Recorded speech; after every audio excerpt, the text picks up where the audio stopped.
কোটা আন্দোলন ঘিরে সব মৃত্যুর তদন্ত করবে ৩ বিচারপতির কমিশন। এদিকে আগস্টের প্রথম দিনে আওয়ামী লীগ সহযোগীদের নানা কর্মসূচি। জানাবো জামায়াত নিষিদ্ধ, পরিস্থিতি কি শান্ত হবে? এবং সর্বশেষ জানাবো নিষিদ্ধ জামায়াত শিবিরও প্রাসঙ্গিক ভাবনা। দর্শক শুনছিলেন সংবাদ শিরোনাম, এখন বিস্তারিত। কোটা আন্দোলন ঘিরে সব মৃত্যুর তদন্ত করবে ৩ বিচারপতির কমিশন। কোটা সংস্কার আন্দোলন ঘিরে ১৬ জুলাই থেকে ২১ জুলাই পর্যন্ত দেশের বিভিন্ন স্থানে সংঘটিত ঘটনায় মৃত্যু, সহিংসতা, নাশকতা, অগ্নিসংযোগ, লুটপাট, সন্ত্রাসী কর্মকাণ্ড, ক্ষয়ক্ষতির ঘটনা তদন্তে হাইকোর্ট বিভাগের ৩ বিচারপতির সমন্বয়ে তদন্ত কমিশন গঠন করেছে সরকার। কমিশন তদন্ত কাজ শেষ করে আগামী ৪৫ কার্য দিবসের মধ্যে সরকারের কাজ তদন্ত প্রতিবেদন দাখিল করবে বলে প্রজ্ঞাপনে উল্লেখ করা হয়েছে। একই সঙ্গে আগের প্রজ্ঞাপন রহিত করেছে সরকার। নবগঠিত তদন্ত কমিশনে ১৬ জুলাই থেকে ২১ জুলাই পর্যন্ত কোটা সংস্কার আন্দোলনের সময় সংঘটিত মৃত্যু, সহিংসতা, নাশকতা, অগ্নিসংযোগ, লুটপাট, সন্ত্রাসী কর্মকাণ্ড এবং ক্ষয়ক্ষতির ঘটনা তদন্ত করবে। প্রজ্ঞাপনটিতে বলা হয়েছে, ওই ৬ দিনে নিহত ব্যক্তিদের মৃত্যুর কারণে উদ্ঘাটন এবং তাদের মৃত্যুর জন্য দায়ী ব্যক্তিদের চিহ্নিত করবে এই কমিশন। একই সঙ্গে ওই সময়ে সংঘটিত সহিংসতা, নাশকতা, অগ্নিসংযোগ, লুটপাট ও সন্ত্রাসী কর্মকাণ্ডের জন্য দায়ী ব্যক্তিদের চিহ্নিত করবে কমিশন। এছাড়া সহিংসতা, নাশকতা ও সন্ত্রাসী কর্মকাণ্ডের ঘটনায় বিভিন্ন সরকারি, আধা সরকারি ও স্বায়ত্তশাসিত দপ্তর, সংস্থা, প্রতিষ্ঠান এবং সরকারি সকল প্রতিষ্ঠান এবং বেসরকারি প্রতিষ্ঠানের সম্পত্তির ক্ষয়ক্ষতির পরিমাণও নিরূপণ করবে এই তদন্ত কমিশন। আগস্টের প্রথম দিনে আওয়ামী লীগ সহযোগীদের নানা কর্মসূচি। আলোচনা সভা, দোয়া মাহফিল, স্বেচ্ছায় রক্তদান, দুস্থদের মাঝে খাদ্য বিতরণ ও বঙ্গবন্ধুর প্রকৃতিতে শ্রদ্ধা বিনোদন সহ শোকাবহ আগস্টের প্রথম দিনে নানা কর্মসূচি পালন করেছে আওয়ামী লীগ ও দলটি সহযোগী এবং ভাতৃপ্রীতম সংগঠনের নেতাকর্মীরা। অনুষ্ঠান শেষে ১৫ আগস্টের শহীদ ও সাম্প্রতিক সহিংসতায় নিহতদের বিদেহী আত্মার মাগফিরাত কামনায় মিলাদ ও দোয়া মাহফিল করা হয়। জাতির পিতা বঙ্গবন্ধু শেখ মুজিবুর রহমানের প্রতিকৃতিতে শ্রদ্ধা নিবেদন করে যুব মহিলা লীগ। একদিন সকাল ৭টায় সংগঠনের সভাপতি ডেইজি সারোয়ার ও সাধারণ সম্পাদক শারমিন সুলতানা মিলির নেতৃত্বে শ্রদ্ধা নিবেদন করা হয়। এর আগে দিনের প্রথম প্রহর ১২টা ১ মিনিটে রাজধানীর শাহবাগ মোড়ে মোমবাতি প্রজ্বালন করে বাংলাদেশ ছাত্রলীগ এবং সংগঠনের সভাপতি সাদ্দাম হোসেন ও সাদ্দাম সম্পাদক শেখ ওয়ালি আসিফ ইনানের নেতৃত্বে মোমবাতি প্রজ্বালন করা হয়। এতে কেন্দ্রীয় ঢাকা বিশ্ববিদ্যালয়, মহানগর ছাত্রলীগের নেতাকর্মীরা উপস্থিত ছিলেন। এদিকে শোক দিবস উপলক্ষে ঐতিহাসিক ধানমন্ডি ৩২ নম্বর সড়কে মোমবাতি প্রজ্বালন ও খাদ্য বিতরণ কর্মসূচির ঘোষণা দিয়েও তা পালন করতে পারেনি মৎস্যজীবী লীগের নেতারা। জামায়াত নিষিদ্ধ, পরিস্থিতি কি শান্ত হবে? স্বরাষ্ট্রমন্ত্রী আনুষ্ঠানিকভাবে জামায়াত নিষিদ্ধের প্রজ্ঞাপন ঘোষণা করেছেন। এই প্রজ্ঞাপন গ্যাজেট আকারে প্রকাশিত হয়েছে।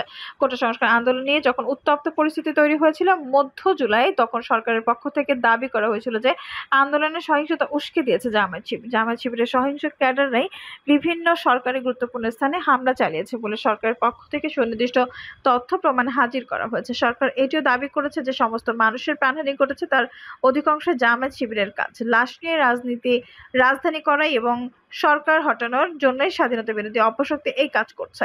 এবার ১৪ দলের সবাই সাম্প্রতিক যুদ্ধ অপরাধী সন্ত্রাসী সংগঠন জামায়াত শিবিরকে নিষিদ্ধ করার সিদ্ধান্ত সর্বসম্মতভাবে গৃহীত হয়। এই সিদ্ধান্তের ৪৮ ঘণ্টার মধ্যে সরকার জামায়াতের রাজনীতি নিষিদ্ধ ঘোষণা করে প্রজ্ঞাপন জারি করলো। এখন প্রশ্ন উঠেছে যে জামায়াতের রাজনীতি নিষিদ্ধ করার ফলে কি পরিস্থিতি শান্ত হবে নাকি জামায়াতের সহিংস তৎপরতা নতুন করে শুরু হবে? স্বরাষ্ট্রমন্ত্রী বলেছেন, জামায়াত নিষিদ্ধ করার প্রতিবাদে যদি কোনো নাশকতা সৃষ্টি করার চেষ্টা করে সেটি মোকাবেলার জন্য প্রস্তুত আছে। কিন্তু প্রশ্ন হলো যে জামায়াত কি বর্তমান পরিস্থিতির প্রধান প্রতিপক্ষ নাকি প্রধান প্রতিপক্ষ শিক্ষার্থীরা? কোটা সংস্কার আন্দোলন নিয়ে গত ১৬ জুলাই থেকে ২১ জুলাই পর্যন্ত সারা দেশে যে নারকীয় তাণ্ডব এবং টানানি ঘটাচ্ছে তার প্রেক্ষিতে সরকার সেনাবাহিনী মোতায়েন করে কারফিউ জারি করে। সেনা মোতায়েনের পর পরিস্থিতি আস্তে আস্তে উন্নতি হচ্ছে, কিন্তু লক্ষণীয় ব্যাপার যে সেনাবাহিনী মোতায়েনের পর বিএনপি জামায়াতের আন্দোলন এবং নাশকতা কমলে শিক্ষার্থীদের আন্দোলনের ধারা অব্যাহত রয়েছে। বরং তারা অভিনবে নিত্য নতুন কর্মসূচি দিয়ে মাঠে রয়েছে। শুধু মাঠেই নেই, তারা সাধারণ নাগরিকদের সহানুভূতি আদায় করছে। বিশেষ করে শিক্ষক, সংস্কৃতিকর্মী, আইনজীবী সহ বিভিন্ন পেশাজীবীরা এখন শিক্ষার্থীদের পক্ষে অবস্থান নিতে শুরু করেছে। সারা দেশে তাণ্ডব, নাশকতা, মেট্রো রেলে হামলা, এলিভেটেড এক্সপ্রেসওয়েতে হামলা, সেতু ভবন পুড়িয়ে দেওয়া ইত্যাদি ঘটনায় যে সমস্ত মানুষেরা শিক্ষার্থীর আন্দোলনের ব্যাপারে নেতিবাচক অবস্থান গ্রহণ করেছিল তারাই এখন শিক্ষার্থীদের প্রতি সহানুভূতি দেখাচ্ছে। বিশেষ করে সামাজিক যোগাযোগ মাধ্যমে নানা রকম কন্টেন্ট এবং লেখালেখির কারণে সাধারণ মানুষের মধ্যে এক ধরনের নেতিবাচক প্রতিক্রিয়া তৈরি হচ্ছে। এর পাশাপাশি বিভিন্ন শিক্ষার্থী আটক, গ্রেপ্তার ইত্যাদির ঘটনার ফলে এক ধরনের বিরূপ প্রতিক্রিয়া তৈরি করা হয়েছে। তাই স্বাধীনতা বিরোধী অপশক্তি জামায়াতের রাজনীতি নিষিদ্ধ করার প্রভাব এই চলমান সংকটের মধ্যে কতটুকু পড়বে তা নিয়ে অনেকে সংশয় প্রকাশ করেছেন। তবে রাজনৈতিক বিশ্লেষকরা বলছেন এটি সরকারের একটি কৌশলগত সিদ্ধান্ত। এর ফলে জামায়াতের বিরুদ্ধে কঠোর অবস্থান গ্রহণ করতে সরকারের একটি আইনি ম্যান্ডেট তৈরি হলো। সরকার জামায়াতের ব্যাপারে আরো কঠোর অবস্থান গ্রহণ করতে পারবে। সরকার মনে করছে শিক্ষার্থীদের আন্দোলন গুরুত্বপূর্ণ বিষয় নয়, বিষয় হলো সন্ত্রাস এবং সহিংসতা। শিক্ষার্থীরা এটা করবে না, কাজে জামায়াতের রাজনীতি নিষিদ্ধ করার মাধ্যমে সরকার সন্ত্রাস এবং সহিংসতা বন্ধ করার উদ্যোগ নিল।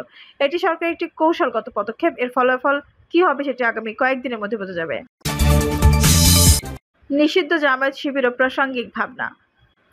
বাংলাদেশের স্বাধীনতা 53 বছরের বেশি সময়ের পর নির্বাহী আদেশ নিষিদ্ধ হলো। মুক্তিযুদ্ধের চিহ্নিত শত্রু, যুদ্ধ অপরাধী, আমাদের স্বাধীনতা ও সার্বভৌমত্বের বিরুদ্ধে যুদ্ধ ঘোষণাকারীদের সংগঠন জামায়াত ইসলামী ও ইসলামী ছাত্র শিবির এর রাজনীতি 71 মানবতা বিরোধী অপরাধে লিপ্ত জামায়াত ইসলামী এবং তাদের ছাত্র সংগঠন ইসলামী ছাত্র শিবিরকে সাম্প্রতিক কোটা সংস্কার আন্দোলনের মধ্যে সন্ত্রাসী কর্মকাণ্ড চালানোর অভিযোগ নিষিদ্ধ ঘোষণা করেছে সরকার। 2009 সালের সন্ত্রাসী বিরোধী আইন অনুযায়ী জামায়াত এবং এর সকল অঙ্গ সংগঠনের সন্ত্রাসী সত্তা হিসেবে তালিকাভুক্ত করে 1 আগস্ট 2024 প্রজ্ঞাপন জারি করেছে স্বরাষ্ট্র মন্ত্রণালয়। অনেক রক্ত আর ত্যাগের বিনিময়ে অর্জিত আমাদের স্বাধীনতা। পাকিস্তানি সেনাবাহিনীর সাথে মিলে যারা বাঙালিকে হত্যা করেছে, ধর্ষণ করেছে, আমাদের মা বোনদের করেছে লুটপাট, হত্যা করেছে জাতির সূর্য সন্তানের বুদ্ধিজীবীদের, তারা তো অচেনা কেউ না। বাংলাদেশের স্বাধীনতার বিরোধিতা করা জামায়াতকে 1972 সালে নিষিদ্ধ করা হয়েছিল রাজনৈতিক উদ্দেশ্য, ধর্মকে অপব্যবহার করার কারণে। পরে জিয়াউর রহমানের আমলে তারা বাংলাদেশের রাজনীতি করার অধিকার ফিরে পায়। বাংলাদেশের স্বাধীনতা যুদ্ধে বিরোধীকারী এই দলটি নিষিদ্ধ করার দাবি ছিল তখন থেকেই। তার 4 দশক পর সে দাবি পূরণ হলো। তবে যুদ্ধ অপরাধের জন্য জামায়াতের বিচারের দাবি এখনো অপূর্ণ রয়ে গেছে। স্বাধীনতার পরেও বিভিন্ন সময় তারা আমাদের দেশের বিরুদ্ধে ষড়যন্ত্র করেছে, এখনো করছে। ধর্মের নামে, রাজনীতির নামে হত্যা, সন্ত্রাস আর রক্কাটার বিভীষিকা তৈরি করে তারা আঘাতে আঘাতে বিপর্যস্ত করে মুক্তিযুদ্ধের পক্ষকে সপক্ষের মানুষদের। সরকার পতনের আন্দোলনের নামে তারা বাসে, ট্রেনে, সড়কে, গৃহে, বিভিন্ন স্থাপনায় আগুন দিয়েছে, পুড়িয়ে মেরেছে মানুষ। তাদের আক্রমণের হাত থেকে রেহাই পায়নি শিশু, নারী, তরুণ, বৃদ্ধ কেউই। গণপ্রতিনিধিত্ব আদেশ 1972-এর আওতায় 2008 সালের 4 নভেম্বর জামায়াত ইসলামীকে নিবন্ধন দেয় নির্বাচন কমিশন। তাদের নিবন্ধন নম্বর ছিল 14। 2013 সালে এক রিটেকের প্রেক্ষিতে জামায়াত ইসলামের নিবন্ধন বাতিল ও অবৈধ ঘোষণা করে রায় দেয় হাইকোর্ট। ওই রায়ের 5 বছর পর 2018 সালে 28 অক্টোবর নির্বাচন কমিশন দলটি নিবন্ধন বাতিল করে প্রজ্ঞাপন জারি করে। নিবন্ধিত বাতিলে হাইকোর্ট বিভাগের রায়ের বিরুদ্ধে জামায়াত আপিল করলে 2023 সালের 19 নভেম্বর আপিল বিভাগ তা খারিজ করে দেয়। বিভিন্ন সময় জামায়াতের রাজনীতি নিষিদ্ধের দাবি ওঠে, তবে এ ব্যাপারে সবচেয়ে জোরালো দাবি তোলে এদেশের তরুণ সমাজ। 2013 সালে শাহবাগের গণজাগরণ মঞ্চে জামায়াতের রাজনীতি নিষিদ্ধ করার দাবি প্রবল হয়ে ওঠে। পরে আন্তর্জাতিক অপরাধ ট্রাইব্যুনাল সংগঠন হিসেবে জামায়াত ইসলামীকে যুদ্ধাপরাধের সংগঠনে সম্পৃক্ত বলে রায় দিলে দাবিটি আরও শক্ত হয়। সে সময় ব্যক্তির পাশাপাশি সংগঠনকে বিচারের আওতায় আনতে আন্তর্জাতিক অপরাধ ট্রাইব্যুনাল আইন সংশোধনের দাবি উঠেছিল। সংগঠন হিসেবে জামায়াত ইসলামের বিরুদ্ধে মানবতা বিরোধী অপরাধের অভিযোগ এনে তদন্ত সংস্থার পক্ষ থেকে 2014 সালের মার্চ মাসে ট্রাইব্যুনালে একটি প্রতিবেদন জমা দেওয়া হয়। সরকারের বিভিন্ন পদক্ষেপ এবং প্রধানমন্ত্রী অন্য কয়েকজন মন্ত্রীর বক্তব্য থেকে স্পষ্ট হয় যে সরকার চিন্তা ছিল আদালতের মাধ্যমে দলটির বিচার করে জামায়াতের কর্মকাণ্ড নিষিদ্ধ করার ঘোষণা। এর বাইরে সংসদে আইন করে দলটি নিষিদ্ধ করার বিকল্প চিন্তাও ছিল ক্ষমতাসীন দলের। কোন নেতার মনে আদালতের রায়ের ফলে জামায়াতের নিবন্ধন না থাকলেও রাজনৈতিক দল হিসেবে দলটি নিষিদ্ধ ছিল না। প্রচলিত আইন অনুযায়ী নির্বাচন কমিশনে নিবন্ধন না থাকলে কোনো দল নির্বাচনে অংশ নিতে পারবে না। তবে নিবন্ধন না থাকলে তারা রাজনৈতিক কর্মকাণ্ড করতে পারবে না এমন কোনো বিধান প্রচলিত আইনে নেই। আদালতের রায়ের মাধ্যমে জামায়াত নিষিদ্ধকরণের বিষয়টি কার্যকর করার ভাবনার কারণে অনেকের সময় ক্ষেপণ হয়েছে। এই সময় জামায়াতের তাণ্ডবের শিকার হয়েছে অনেক মানুষ ও সম্পদ। ধ্বংসের বিভীষিকা উন্মুক্ত হয়ে জামায়াত শিবির চক্র বিক্ষত করেছে জনপদ। তাদের ত্রাসে সশস্ত্র হয়েছে মানুষ। অবশেষে কোটা বিরোধী আন্দোলনকে কেন্দ্র করে সৃষ্ট ধ্বংস তাণ্ডবের পর আইন মন্ত্রী বলেন, যখন কোনো দল নিষিদ্ধ হয় তখন নির্বাহী আদেশে হয়, বিচার বিভাগে আদেশ হয় না। সঙ্গত কারণেই জামায়াত শিবির চক্রের বিভীষিকায় ক্ষতিগ্রস্তরা প্রশ্ন করতে পারেন, মানবতা, অগ্রসরতা ও সুন্দর বিরোধী জামায়াতের রাজনীতি নিষিদ্ধ করার এই গুরুত্বপূর্ণ ভাবনার সিদ্ধান্ত উপনীত হতে সংশ্লিষ্টরা কেন নিলেন এত সময়? দেশে মানুষ, মানবতা, গণতন্ত্র ও অগ্রসর মানবতার বিরুদ্ধে ষড়যন্ত্রকারী ও ব্যক্তি সংগঠনের ব্যাপারে যথাসময়ে সিদ্ধান্ত না নিলে দেশে ও জাতি যে কিভাবে অবস্থা নির্বাচিত হয়। গণতন্ত্র ও অগ্রসর মানবতার বিরুদ্ধে ষড়যন্ত্রকারী ও ব্যক্তি ও সংগঠনের ব্যাপারে যথাসময়ে সিদ্ধান্ত না নিলে দেশ ও জাতি যে কি ভয়াবহ অবস্থায় নিপতিত হয়। জামায়াত শিবিরের রাজনীতি নিষিদ্ধের কারণে কালক্ষেপণ তার একটি জ্বলন্ত উদাহরণ।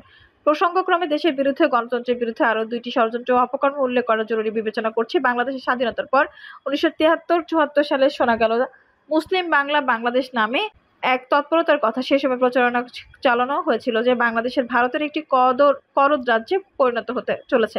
ভারতের নানা শর্ত মেনে এবং ভারতের আজ্ঞাবহ হয়ে দেশ শাসন করেছে। সে সময় সরকার আরো প্রচারণা চালানো হচ্ছিল যে ভারত বাঙালির মুসলিম চেতনাকে ধ্বংস করে বাংলাদেশকে একটি হিন্দু রাষ্ট্র বানানোর পায়তারা করছে। এসব কথিত তৎপরতা ঠেকানোর জন্য বাংলাদেশকে ইসলামী ভাবধারা ও মূল্যবোধ নির্ভর রাষ্ট্রে পরিণত করাই ছিল নাকি মুসলিম বাংলা আন্দোলন। এর উদ্দেশ্য তখন আমরা বয়স 11-12 বছর। ওই বয়সে মুসলিম বাংলা আন্দোলনের সুদূর প্রসারী পরিকল্পনা ও ওই তৎপরতার নায়ক কারা সেসব বুঝতে না পারলেও এটা বুঝেছিলাম যে যারা বাংলাদেশের স্বাধীনতা চায়নি কিন্তু স্বাধীন বাংলাদেশের বাস্তবতা অস্বীকার করতে পারছে না, তারা বাংলাদেশকে একটি পাকিস্তানি ভাবনার দেশে পরিণত করতে চাইছে। লক্ষ্য করলাম আমাদের পাড়ায় যারা সরাসরি জামায়াত ইসলামী বা মুসলিম লীগ না করলেও বাংলাদেশের স্বাধীনতাকে মনে প্রাণে মেনে নিতে পারেনি, তারা বেশ জোরে সোরে মুসলিম বাংলা আন্দোলনের প্রচার চালাচ্ছে। এদেশের অনেককে দেখেছি 1975 সালের 15ই আগস্টের পর উল্লাস করতে, মিষ্টি বিতরণ করতে। এদের কেউ কেউ তো খন্দকার মোস্তাকের মতো টুপি পরাও শুরু করেছিল। 2021 সালের মে মাসে সৌদি আরবের রিয়াদ থেকে এক পরিচিত প্রবাসী বাংলাদেশি ফোন করলেন আমাকে। ছাত্র জীবনে তিনি ছাত্রলীগ করতেন। দর্শক, এই ছিল এখনকার সর্বশেষ সংবাদ। নিউজটি ভালো লাগলে অবশ্যই একটা লাইক দিন, কমেন্টে মূল্যবান মতামত জানান। সবসময় আমাদের পাশে থাকতে সাবস্ক্রাইব করে বেল বাটনটি অন করে রাখুন। ধন্যবাদ।